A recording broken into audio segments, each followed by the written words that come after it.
नमस्कार।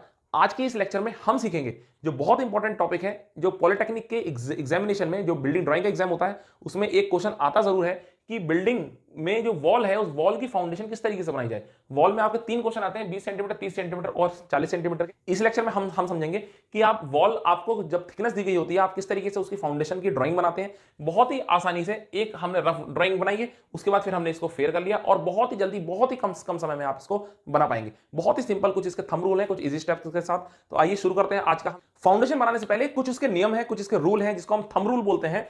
Thumb rule वो हम जान लेते हैं। कुछ हमारे जो थंब रूल है उनको हम जान लेते हैं। सबसे पहले हमारी वॉल की जो भी थिकनेस दे रखी है, मान लीजिए थिकनेस हमारी टी दे रखी है, वॉल की थिकनेस हमारी टी दे रखी है, तो हमें एक वहां पे बनाना होगा प्लिंथ लेवल। जो भी हम प्लिंथ लेवल दिखा रहे हैं, जैसे कि मान लीजिए यहां पे हमारा ये प्लिंथ लेवल है, तो अब इस साइड हमने प्लिंथ दिखा दिया तो हम ग्राउंड को इस साइड दिखाएंगे। अब तो इसके जो अगला स्टेप आता है वो इससे 1.5 टी आएगा, यानी थिकनेस अगर इसकी टी थी तो हम ये जो नीचे वाला स्टेप लेंगे इसको हम 1.5 टी लेंगे, यानी 1.5 गुना लेंगे इसका। अब 1.5 टी लेने के बाद इसकी लंबाई कितनी रहेगी ये डिपेंड करेगा नीचे हमारी स्टेप्स कैसे आती है। तो अभी हम यहां पर इसको छोड़ देते हैं। उसके बाद जो प्लिंथ से नीचे हमारा ग्राउंड आता है वो प्लिंथ से नीचे हम 40 से लेके 60 सेंटीमीटर तक प्लिंथ रखते हैं, यानी हमारा जो बाहर का ग्राउंड होगा वो इस तरीके से होगा। ये हमारा हो गया बाहर का ग्राउंड लेवल, जीएल। ये हो गया जीएल और ये हो गया पीएल, यानी कि प्लिंथ लेवल। ये हमारी ये रही वॉल। अभी हम इसको रफली बना रहे हैं। एक हम इसमें क्वेश्चन को अटेम्प्ट करेंगे, उससे आपको क्लियर समझ में आ जाएगा किस तरीके से ड्राइंग को हम बनाते हैं इसमें। अभी हम केवल देख रहे हैं कि किस तरीके से हम रूल को फॉलो करेंगे। इसके बाद हम ग्राउंड लेवल के बाद फिर हम सीधा पहुंच जाएंगे 3T पर, क्योंकि जितना भी थिकनेस दे रखा होता है उसका 3 गुना हम बनाते हैं नीचे का कॉन्क्रीट का बेस। उसका 3 गुना बनाते हैं कॉन्क्रीट का बेस। और ये जो 3 गुना बेस होगा इसकी जो पूरी डेप्थ होगी फाउंडेशन की वो भी हम 3T ही रखते हैं, यानी जितनी थिकनेस होती है उसकी 3 गुना ही हम रखते हैं ग्राउंड लेवल से डेप्थ ऑफ फाउंडेशन। और इसकी जो लंबाई होती है वो भी होती है 3T। इसकी जो चौड़ाई होती है, ये कंक्रीट वाले की बात कर रहे हैं हम, जो हम कंक्रीट के नीचे एक स्टेप बनाते हैं, बेस तैयार करते हैं, ये उसकी बात है। ये कंक्रीट इसकी जो थिकनेस रखेंगे वो थिकनेस हम वैसे 20 सेंटीमीटर से कम नहीं रखेंगे। यहां ये 20 सेंटीमीटर इसका मिनिमम है और जितनी थिकनेस दे रखी है स्लैब की आप उतनी भी रख सकते हैं। यानी अगर यहाँ पे 30 सेंटीमीटर आपकी वॉल की थिकनेस है तो यहाँ आप 30 सेंटीमीटर रख सकते हैं। 40 सेंटीमीटर है तो आप यहाँ पे 35 सेंटीमीटर रख सकते हैं। 20 सेंटीमीटर में भी अगर आपको देखने में सही लग रहा है तो आप 20 सेंटीमीटर भी रख सकते हैं। उसके बाद हमारा एक और यहाँ पे ये जो 3T दे रखा है ना, ये 3T है, लेकिन इसमें आप कोशिश करें कि मिनिमम डेप्थ आप 800 सेंटीमीटर रख दें, 800 से कम ना करें। क्योंकि यहाँ पे जब आप उसने 3 टाइप के क्वेश्चन देगा, 30 सेंटीमीटर देगा तो 3 या 900 हो जाएगा, इससे ज्यादा। लेकिन जब वो 20 सेंटीमीटर की वॉल देगा तब यहां पर आपका 600 बनता है, वहां पर आप 800 सेंटीमीटर लेंगे, यानी 800 से कम आपको नहीं देना है। इसके बाद जो आपके स्टेप्स बनेंगे वो हमारे इस तरीके से। अब ये स्टेप्स कितने बनते हैं टोटल, तो जो वॉल है उसको आप छोड़ दीजिए, उसके नीचे जो कॉन्क्रीट है उसको आप छोड़ दीजिए। ये जो टोटल स्टेप बन रहे हैं ये और ये टोटल स्टेप्स उतने बनते हैं जितनी वॉल की थिकनेस हो। जैसे यहां पे 30 सेंटीमीटर है तो 3 स्टेप्स बनेंगे। वॉल को हम काउंट नहीं कर रहे हैं, नीचे के कंक्रीट को काउंट नहीं कर रहे हैं, हम बीच के स्टेप्स को काउंट कर रहे हैं। तो वॉल की थिकनेस अगर 30 है तो यहां पर 3 स्टेप्स बनेंगे। वॉल की थिकनेस अगर हमारी 40 है 4 स्टेप बनेंगे, 20 है तो हमारे 2 स्टेप बनेंगे। तो इस तरीके से हमारे यहाँ स्टेप्स बन जाएंगे और इसको फिर हम मैच कर देंगे। अब ये जो स्टेप्स हमारे होंगे उनकी लंबाई हमेशा हम +10 करते रहेंगे, यानी ये जो इधर की लंबाई होगी ये +10 करते रहेंगे यहाँ। और इससे जो ये होगा यहां पर हम +20 करते हैं। अभी जब हम एक क्वेश्चन को अटेम्प्ट करेंगे तो पूरी तरीके से ये क्लियर समझ में आ जाएगा किस तरीके से हम इस क्वेश्चन को अटेम्प्ट करेंगे। तो एक हम एग्जांपल ले लेते हैं, 30 सेंटीमीटर का हम एग्जांपल ले लेते हैं। अब हम फाउंडेशन बनाते हैं एक वॉल का जिसकी थिकनेस है 30 सेंटीमीटर। 30 सेंटीमीटर की वॉल थिकनेस है उसको हम बनाते हैं। स्केल हमें जो लेना है क्लियरली वहां पर मेंशन करना है। हम जो स्केल लेंगे वो स्केल लेंगे 1 mm = 1 सेंटीमीटर, यानी हमारी ड्राइंग में जो 1 mm डिस्टेंस है वो एक्चुअल में 1 सेंटीमीटर डिस्टेंस होगी। इसको हम लेंगे। हमें सीधे सीधे ध्यान ये रखना है कि अगर यहाँ 30 सेंटीमीटर है तो हमें 30 mm का लेना है। अगर 30 सेंटीमीटर है तो हमें 30 mm का लेना है, यानी हमें 3 सेंटीमीटर लेना है। सिंपल, इससे हमें आसानी हो जाती है। ये वाला स्केल ही हम फॉलो करेंगे। अब सबसे पहले क्वेश्चन को डायरेक्टली अटेम्प्ट करने की बजाय आप छोटा सा डायग्राम एक रफ में बना लें। रफ में डायग्राम बनाने से बहुत आपको हेल्प मिलेगी। जैसे हमें 30 सेंटीमीटर की वॉल दे रखी थी, उसके बाद यहाँ पे हमें देना पड़ेगा प्लिंथ लेवल। ये आपको हो गया प्लिंथ लेवल। प्लिंथ लेवल देने के बाद आपको इससे लगभग 40 सेंटीमीटर नीचे एक और देना पड़ेगा ग्राउंड लेवल। ये आपका हो गया ग्राउंड लेवल, यानी कि जीएल हो गया यहाँ पे ग्राउंड लेवल। और यहां पे ये दे रखा था 30, तो 30 का 1.5 गुना आपका होता है 45, यानी ये जो आपका अगला स्टेप आएगा ये आपका 45 सेंटीमीटर का बैठ रहा है। अब जो आपका कंक्रीट का बेस बनेगा एक नीचे, ये बनेगा कंक्रीट का बेस जिसकी लंबाई होगी 3T होगी, 30 सेंटीमीटर आपको दे रखा है। यानी ये होगी आपकी 90 सेंटीमीटर, और यहां से इसकी गहराई भी कितनी होगी, 90 सेंटीमीटर। अब इसके बाद अब हमारा मेन काम आता है कि बीच के स्टेप्स कितने बनेंगे। तो यहाँ क्योंकि 30 सेंटीमीटर दीवार है, यानी कि 3 स्टेप बनेंगे। इसको कैलकुलेट करने के लिए हम एक बार रफ में लिख लेंगे। 30 सेंटीमीटर की तो हमारी वॉल थी, उसके नीचे हमारे 3 स्टेप आने हैं, 1 2 3, और सबसे नीचे हमने दे रखा है 90 का। इस तरीके से हम एक जगह लिख लेंगे। टोटल हमारे 3 स्टेप्स आएंगे बीच में। अब उन 3 में से एक स्टेप हमें पता है 1.5 गुना आता है, जो कि 45 आ चुका है, वो आ चुका है 45। अब देखिए 90 को किस तरीके से घटाया जाए। तो सबसे पहली बार जब हम घटाते हैं, यानी ये वाला तो हमारा कंक्रीट का है, ये स्टेप तो हमारा कंक्रीट का है, इसके बाद हमारा आएगा ब्रिक का, यानी कि मैशनरी का आएगा। तो मैशनरी में हम 20 सेंटीमीटर कम कर सकते हैं। तो 90 से ऊपर हम आ गए 70। अब 70 के बाद अब हम केवल 10-10 का ही कम करेंगे। 70 के बाद हमारे यहाँ पर आ जाएगा 60, और फिर 60 और 45 में बचेगा केवल 15 का। ये हमारे पूरे ये होगा स्टेप्स। और थिकनेस कितनी रहेगी अपनी स्टेप्स की, तो यानी ये हो गया 90 का, ये हमारा हो जाएगा 70 का, ये हो जाएगा हमारा 60 का, और ये फिर हमारा टोटल इससे ज्वाइन हो जाएगा। टोटल जो हमारी लंबाई बैठेगी इसकी, वो बैठेगी यहाँ पर 20 सेंटीमीटर इसको दे देंगे, 20 इसको दे देंगे, 20 इसको दे देंगे, 20 हम सबको दे देंगे। हालांकि यहाँ पर 30 है तो हम यहाँ पर 30 भी ले सकते थे, लेकिन हम यहाँ पे 20 लिए। आप यहाँ पर 25 यानी 25 भी ले सकते हैं। अब यहाँ पे ये 20 के यहाँ की हमने थिकनेस दे दी है। तो टोटल हमारे पास यहाँ तक कितना था, यहाँ से यहाँ तक तो यह था हमारा 40 सेंटीमीटर, क्योंकि हमने जो प्लिंथ लिया है वो लिया है 40 सेंटीमीटर का।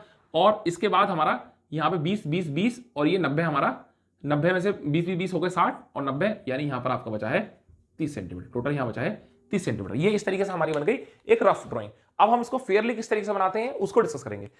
इस क्वेश्चन को फेयरली किस तरीके से करेंगे मैं इसकी हेल्प से आपको करके दिखाऊंगा, लेकिन आपको मिनी ड्राफ्टर का इस्तेमाल करना है, क्योंकि मिनी ड्राफ्टर से बहुत ज्यादा आसान रहता है क्वेश्चन। क्योंकि जब हम मिनी ड्राफ्टर को एक बार सेट कर देते हैं तो हमारे लिए बहुत आसान होता है बनाना। तो आप कोशिश करेंगे कि आप मिनी ड्राफ्टर का ही इस्तेमाल करें। मैं फिलहाल इस स्केल से आपको समझाने की कोशिश करता हूं, और इसी क्वेश्चन को आप हम अटेम्प्ट करेंगे। एक बार रफ में बनाने के बाद आपके लिए बहुत ज्यादा ईजी हो जाएगा बनाना इसको। सबसे पहले हम देखते हैं कि हमारी 30 सेंटीमीटर की है वॉल।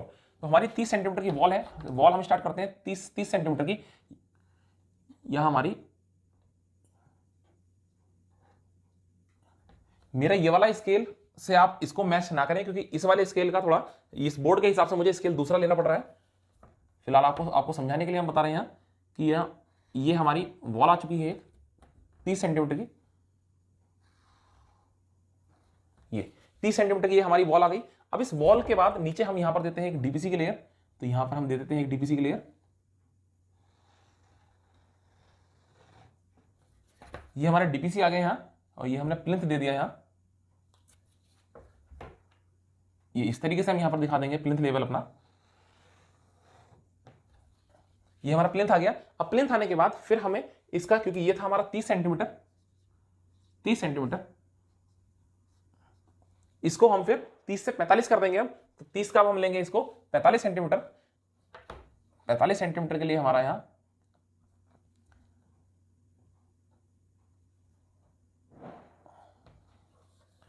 अब देखिए रफ ड्राइंग होने की वजह से आपको क्लियर पता लग गया है कि आपको जो 45 सेंटीमीटर वाला स्टेप है वो कहां तक जाएगा। वो आपका 40 यहां जाएगा, 30 आ जाएगा, यानी टोटल ये यहां से यहां तक हमारा 70 जाएगा। तो टोटल हम इसको अपनी रफ ड्राइंग के हिसाब से कर देते हैं। यह हमारा इस तरीके से,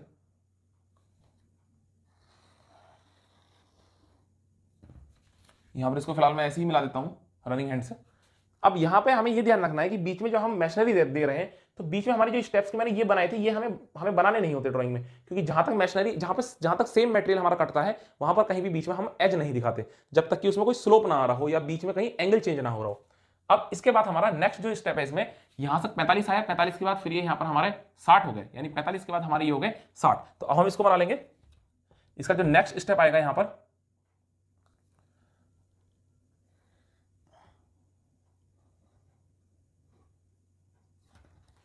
इस तरीके से अब नीचे इसमें 20 का हम नीचे गैप दे देंगे। ये 20 नीचे ये वाला स्टेप आ जाएगा हमारा। सेम इसी तरीके से यहां पर भी। मेरा स्केल यहां पर दूसरा है, इस वजह से मुझे यहां पर 4 लेकर जाना पड़ रहा है। मेरा यहां पर थोड़ा सा डबल स्केल चल रहा है, इससे आप मैच ना करें। आपको स्केल 1 mm = 1 सेंटीमीटर वाला ही आपको स्केल फॉलो करना है। इसके बाद फिर हमारा नेक्स्ट यहां पर आ रहा है 70 वाला। तो हम 70 के लिए इस तरीके से नेक्स्ट स्टेप हमारा है 70 सेंटीमीटर का, और ये भी नीचे ऐसे 20 सेंटीमीटर तक जाएगा।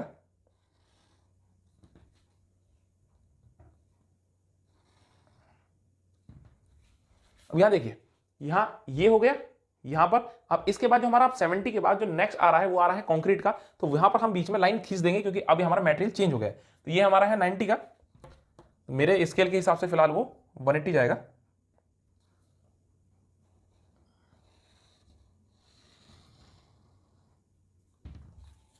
और इसकी भी थिकनेस हमने रखनी है 20।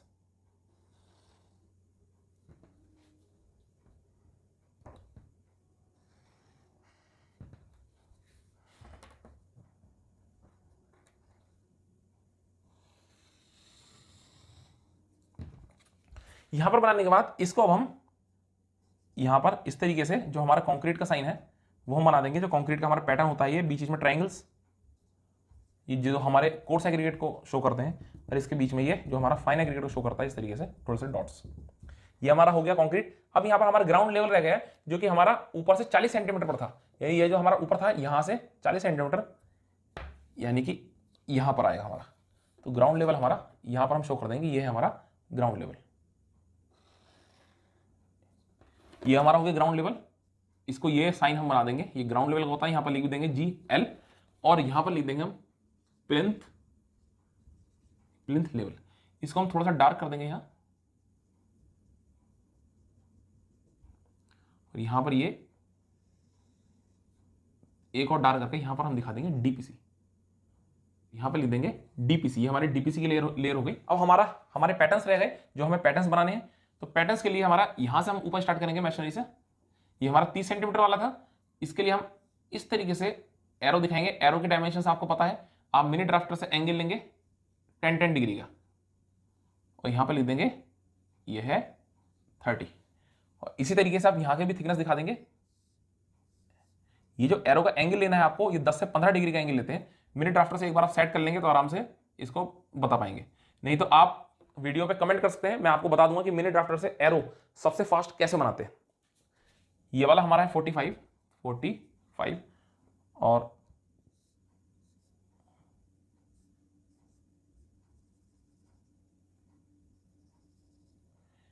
ये वाला हमारा है 45 के बाद 60 का आया था, और ये ऐसी ये हमारा हो गया 70। और सबसे नीचे जब भी हम डायमेंशन दिखाएंगे तो बिल्कुल टच ना करें, आप हल्का सा यहाँ गैप रखें। ये जो हमारी एक्सटेंशन लाइन होती है इस पर हल्का सा गैप रखना है हमें, और यहाँ पे एरो बनाने हैं, और एरो का जो एंगल रहेगा वो 10 से 15 डिग्री रहेगा। ये जो एरो की ये वाली लाइन होती है, ये वाली लाइन, तो यहाँ पे एंगल आपको 10 से 15 डिग्री रखना है। यहाँ पे एरो एक यहाँ पर, और ये हमारा था 90। अब इसी तरीके से आप यहाँ के डायमेंशन दिखा देंगे, ये आपकी 20 और यहाँ की 20, और ये टोटल जितनी भी है डायमेंशन आप डायमेंशन दिखा देंगे। जैसे ये वाली हमारी 40 है तो हम यहाँ से यहाँ तक ऐसे दिखा देंगे कि ये हमारी डायमेंशन है 40। और अब जो मेन है इसमें वो है इसका पैटर्न, ब्रिक का पैटर्न आपको इस तरीके से बनाना है मैशनरी का कि 45 का एंगल लेंगे और 45 के एंगल को थोड़ा सा फॉलो करेंगे। एक बार जो हम एंगल को स्टार्ट कर देंगे उसी एंगल को हम लेकर चलेंगे। हमने नीचे से स्टार्ट कर दिया, अगर एक इस तरीके से लाइन बनानी है, एक थोड़ी सी दूरी पर पैरेलल लाइन बनानी है। ये तो एक बार आप मिनी ड्राफ्टर को सेट कर देंगे 45 पर तो वो वही लाइन बनाएगा, फिर आपको बार बार एंगल देखना नहीं पड़ेगा अगर आपके मिनी ड्राफ्टर में एरर नहीं है तो।